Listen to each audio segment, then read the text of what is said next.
looking for low-carb tortillas. Here we usually have the Mission brand. You can make pizzas, wraps, taco night, whatever, you name it. But unfortunately on this trip, they were out of them because they're very popular lately. Nice. Bummer, right? Oblong avocados are going to have smaller seeds. Smaller avocados, compared to the large ones, are going to be a better value. I prefer to buy local coffee and whole bean every time, although Death Wish coffee is strong and delicious. Other coffees I do like are like these Hunter Bay coffees, and there it is, Praying Monk, definitely one of my favorites, guys. For me, bulk bins are a no-no. Coffee goes stale out of these so fast, and they can be infested, other foods can be infested with who knows what, so I don't do that usually.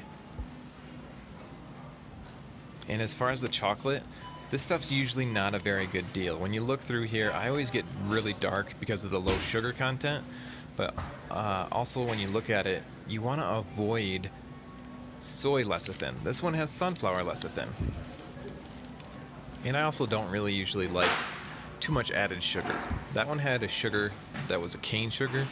Lily's usually is a good low-carb choice, but most of them have soy lecithin in them. And they actually have a new keto one, but yeah, soy lecithin, not a fan. So a lot of the times it's just overpriced too. So 92%. Some people might think it tastes like dirt, but usually I really like it. And there's sunflower lecithin, so that's not a bad option. For snacks on the go, I usually prefer like 100% dark chocolate and some peanut butter. And I actually really like Maranatha peanut butter, at least the no sugar added one. And then looking at this one, I don't think I ever tried this one actually.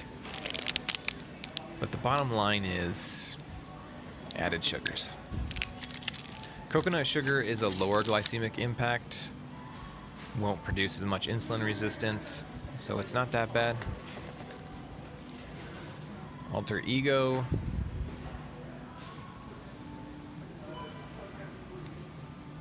Yeah.